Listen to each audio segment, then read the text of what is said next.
Okay, so I was playing some Overwatch yesterday, playing a bit of Ana, you know, in some games, having some fun, and then of course I got this random message that I need to close my game and that I need to update my Overwatch, which, you know, I always have to do anyway. So I did that, closed my game, updated my game, and then I looked at the patch notes and I actually saw that they pushed a buff nerf to McCree and that they pushed a buff straight to Ana. They didn't even use the PTR, they just shoved it straight into the live servers. Now this is something that I really wasn't expecting. I was thinking that from now on they were always going to use the PTR, but whatever, I guess they're going to go straight to the live servers if they feel like the buff or the nerf is very needed.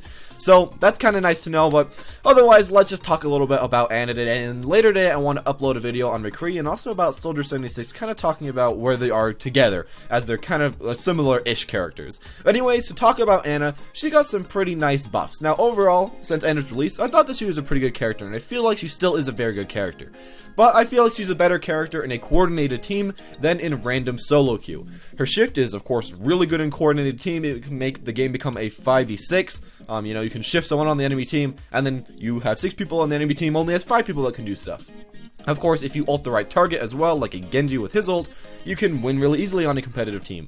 But by yourself, she feels a little bit weak, because simply put, her gun shot a little bit too slow, it didn't have that much ammo, and it just didn't do the most damage. But they did fix some of those problems in the recent patch. And of course, they also fixed something about her shift, which makes it a lot less kind of skill-based, like, I'll tell you about it a little bit later. But actually about the buffs about Ana, the first thing that they did was, of course, increase the fire rate of Ana by 20%. Now, this is something that I was feeling is a pretty good idea, and this is why. So, increasing fire rate with Ana is a little bit cooler than just increasing damage or healing, because it's the simple fact that the more often you fire, the more often you can do damage to the opponents, and the more often you can heal your teammates. If they just buffed only her damage, or just buffed only her healing, it would only buff like half of her kit. But by upgrading that rate of fire, now she has a buff for both parts of her kit, and both things that she's supposed to be pretty good at, which is really nice. Now, of course, other than that, it also just makes her a lot stronger of a character. A 20% increase means you can heal like 20% more of the time, and it just means you're going to be doing a lot more damage. Now, still, don't be expecting the most high damage Anas in your games to carry you every single round like a Widowmaker or something. No, that's not going to happen, but it will be nice because you will be getting a bit more damage, a bit more healing, and I'll probably put her healing quite a bit higher. She doesn't have the most healing in the game, of course, that's not really 100% what she's meant to do, but this will probably move it closer, like, even more past Zenyatta than it already was, but, you know, closer to that Mercy, closer to that Lucio, where it can be a bit better of a healer. Of course, she'll also be a bit better of a damage dealer. So yeah, just in general, rate of fire increase, I feel like that was really cool, and I'm glad that they did that instead of a damage increase, because damage increases, they're really weird to balance. I'd rather just have the rate of fire increase, because they can just keep turning her rate of fire up if she's not doing that well, or turn it down if she's doing too well. And along with the rate of fire increase, they also increased her magazine size of her sniper rifle from 8 to 10. Now this is super nice, as if they increase the rate of fire on a character, but not the amount of bullets that they have, you would have to reload so often. Let's say that you increase the rate of fire by like 200%, let's just be funny with that, or 100%. So you shoot twice as fast. Then you go through all your rounds. But the thing is, you're also going to have to reload twice as much, because you're shooting so many more bullets out. So what they decided to do was just increase the magazine size, so you won't really have to reload as much, which is really nice as well as Ana. Now, of course, with a character like her, it doesn't really matter way too much if you do have to reload compared to some other characters, because you aren't on the front line, you aren't always in danger, you're kind of just healing your teammates for the majority of the time, or just sniping the enemies, which you can reload really whenever you want to. But still, this does help, as if you are in 1 or 2 situations where you're going in with your teammate, maybe a nano boosted teammate, and if you have 10 clips compared to 8, you could heal a lot more health.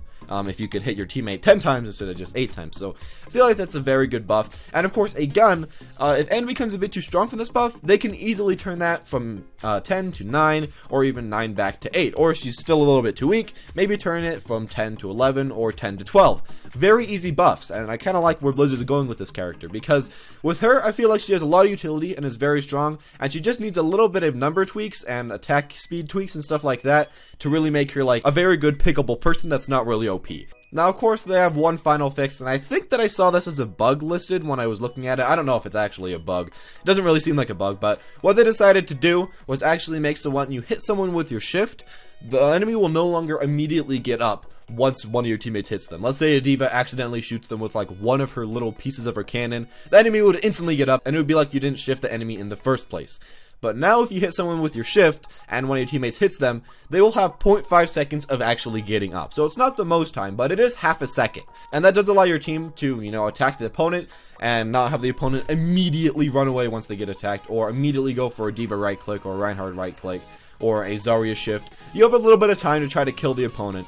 And of course this is very nice, especially for the more uncoordinated teams, because if you have an uncoordinated team and you shift someone, maybe you and one teammate can shoot him now, shoot the enemy. While it used to just be like your only one teammate could shoot them, because you're gonna have a little bit of extra time to shoot the enemy now. But of course in competitive teams, this will be kind of similar. Now this will probably be very, very strong competitive teams, because if an Ana gets one shift on the enemy, they're pretty much doomed. Like, there's not much they can do, and if your teammates just all attack them at the same time, they can't block, they can't do anything, they can't shift out from Tracer, they're just kind of dead. So in competitive, that makes her way stronger, and of course in like casual and solo queue, it still makes her quite stronger of a character. Maybe not super OP, but it makes the move a lot more usable. Which is super nice, as in solo queue it didn't really feel like the best move ever, but now I feel like it'll be pretty good. And that's all that we really got with this update. It is a pretty cool update for Ana. It makes her a bit stronger of a character, and they didn't really have to do way too much, which is something I'm appreciating for a brand new character. Now, of course, when we have a character that's been in the game for a few months, I'd rather have Blizzard, change it quite a bit, change the character, change how they play. But if they've only been in the game for a few days, of course, just tweak them a little bit. Buff, nerf a few damage outputs, stuff like that, attack speed, and just try to make the game a lot more balanced like that, instead of, getting a whole kit rehaul after the first week or whatever. But now to what I think overall of these updates. Overall, I feel like they're very good. I was playing her in the actual live server, and she felt quite a bit stronger. She didn't really feel OP yet, she just felt a little bit stronger, and of course with Zenyatta now, she feels super, super good, because Zenyatta can of course charge his right click, shoot the opponent that's asleep, and then of course all the bullets can hit them, and you can shoot the opponent and it does a lot of damage. That's really fun to do. Of course you can heal your teammates a lot more, and overall she feels in a much better place. She was already feeling good enough. I could have completely not gotten these updates, completely not gotten these buffs. I feel like she would have been a fine character, but these put her over the top a little bit, where she's not OP, but she's not just like middle of the road-ish anymore. Now she feels actually a pretty good pick, and I feel like there's actually reason to pick her over Zenyatta or over someone else, simply because her shift's a lot better, so it'll be great crowd control, probably some of the best in the game. So if you're really a good team with that, it'll probably be one of the reasons to pick her. And of course she just has a bit more healing and a bit more damage, which is just nice overall. Anyways, that's all my ideas about this character. Tell me what you guys are thinking in the comment section below. I'm sure you guys have your own ideas, and tell me what you want to see with this in the future. Tell me if you think Ana's still a little bit too weak. Tell me if you think she's a little bit too strong now, especially with that shift. And there we go. Anyways, thank you guys for watching, and have a great day.